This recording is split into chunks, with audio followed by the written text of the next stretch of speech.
உங்கள் கருத்துப்படியே நான் வரேன். நீங்கள் ஒரு இந்து, நீங்கள் வணங்குவது கிறிஸ்து, நீங்கள் கிறிஸ்தவர் ஆனால் இந்து. அதெல்லாம் இருக்கட்டும், ஆனால் அந்த கிறிஸ்து இந்துவா? அவர் வெள்ளைக்கார கடவுள் தானே? அவர் வெள்ளைக்கார கடவுள் இல்லை. இயேசு கிறிஸ்து பாலஸ்தீனத்தில் பிறந்தவர். அது ஆசியா கண்டத்தில் இருக்கு. அவர் ஆங்கிலம் பேசவில்லை. அவர் பேசிய மொழி அரமேயம். இயேசு கிறிஸ்து என்பதற்கு இரட்சகர் என்று பெயர். அவர் உலக இரட்சகர் என்று வேதாகமம் சொல்லுவார். அப்போ நீங்க சொல்றபடி பார்த்தா அவர் இந்தியர்களுக்கு மாத்திரம் கடவுள் அல்ல, அவர் உலகத்தின் கடவுள் என்றால் ஏன் இந்தியாவில் அவரை முக்கியப்படுத்துறீங்க? இந்தியாவும் உலகத்துல தானே இருக்கு. இந்தியா இந்துக்களுக்கு மட்டுமே என்று சொன்னால், இந்தியாவை படைத்தது இந்து கடவுள் என்றால் வெளிநாட்டை படைத்தது யார்?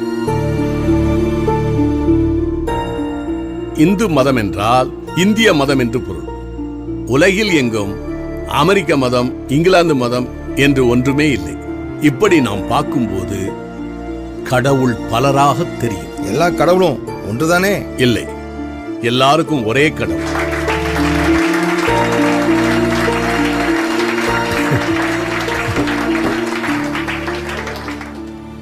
உங்க பெயர் கிறிஸ்தவ பெயரா தெரியலையே. உங்க அப்பாவுக்கு நீங்களா பேர் வச்சீங்க? ஐ அப்ஜெக்ட் திஸ் யுவர் ஆனர். இல்லையா, நான் ஒரு உதாரணத்துக்கு தான் கேட்கிறேன். Your honour. பப்ளிக் ப்ராசிக்யூட்டர், உங்க ஆன்சர்? என்னங்க நீங்க பேசுறது குதர்க்கமா இருக்க. அப்பாவுக்கு புள்ள எப்படி பேர் வைக்க முடியும்? அதே தான் நானும் கேட்கிறேன். கடவுளுக்கு மனிதர் பெயர் வைக்க முடியாது. நீங்கள் சொல்லுகிற பெயரெல்லாம் மனிதன் கடவுளுக்கு வைத்த பெயர். இயேசு என்று பெயரிடுவாயாக என்று பிதாவின் இடத்திலிருந்து கட்டளை வந்தது. இம்மானுவேல் என்று அழைக்கப்படுவார் என்றும் பிறப்பதற்கு முன்பாகவே பெயர் வைக்கப்பட்ட ஒரே கடவுள் இயேசு கிறிஸ்து. இந்து பெயர் கிறிஸ்தவ பெயர் என்று ஒன்று கிடையாது. மனிதனோ முகத்தை பார்க்கிறான், கடவுளோ இருதயத்தை பார்க்கிறார்னு பைபிள் சொல்லுது.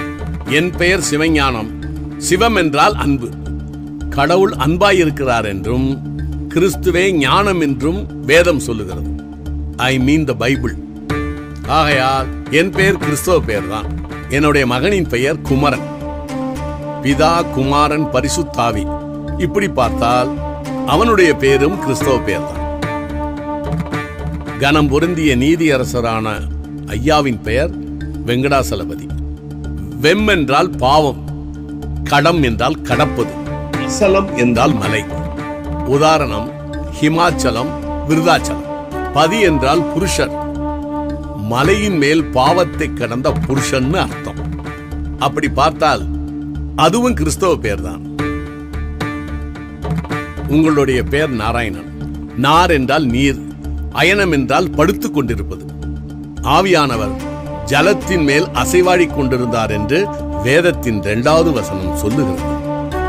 நாராயணன் என்றால் பரிசுத்த ஆவி என்றும் அர்த்தம். This is for your kind information. நீங்கள் இப்படி பேசுவது மத பிரச்சாரம் இல்லையா? இது மத பிரச்சாரம் அல்ல. ஏனென்றால் கிறிஸ்தவம் மதம் அல்ல, அது அனுபவம். மதம் மனிதன் கண்டுபிடித்தது. இயேசு கிறிஸ்துவே என்னை பின்பற்றுங்கள் என்று சொன்னாரே தவிர என் மதத்தை பின்பற்றுங்கள் என்று சொல்லவில்லை. ஆன்மீகம் வேறு, மதம் வேறு. மதம் மனிதன் கடவுளை தேடுவது, ஆன்மீகம் என்பது கடவுள் மனிதனை தேடுவது. இதுதான் வித்தியாசம். நான் மதத்தை பற்றி பேசவில்லை, ஆன்மீகத்தை பேசுகிறேன். பானி, வெள்ளம், நீலு, வாட்டர், கங்கை, கூவம் எல்லாமே தண்ணீர் தான். இவை மதங்களின் பெயர்கள். எந்த தண்ணீர் நம்முடைய தாகத்தை தீர்க்கின்றதோ அது ஆன்மீகம்.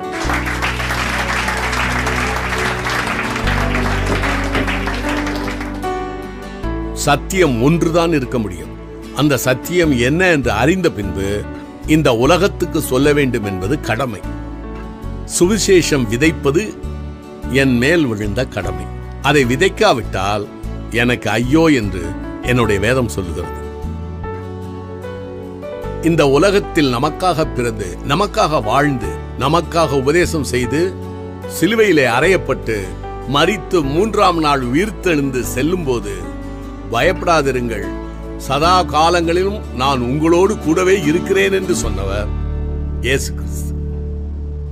எஸ்கியூஸ் மீ சார், இயேசு கிறிஸ்து மட்டுமல்ல, முருகப்பெருமானும் சொல்லியிருக்கார், யாம் இருக்க பயமேன். You are right sir. ஆனா ஒரு சின்ன வித்தியாசமும் இருக்கு. யாம் இருக்க பயமேன் என்று சொன்ன முருகப்பெருமான் கையில் வேல் இருக்கிறது. பயப்படாதிருங்கள் என்று சொன்ன இயேசு கிறிஸ்துவின் கைகளில் நமக்காக சிலுவையில் மரித்த காயம் இருக்கிறது. நீங்கள் உலகமெங்கும் போய் சுவிசேஷத்தை அறிவியுங்கள் என்று சொன்னவர் இயேசு கிறிஸ்து. அதைத்தான் ஒவ்வொரு உண்மையான கிறிஸ்தவனும் சொல்லிக் கொண்டிருக்கிறார். நானும் சொல்லுகிறேன். இதை ஏற்றுக்கொள்வதும் ஏற்றுக்கொள்ளாமல் இருப்பதும் அவரவர் விருப்பம். ஏற்றுக்கொள்வதற்கு பெயர் மதமாற்றம் அல்ல, மனமாற்றம்.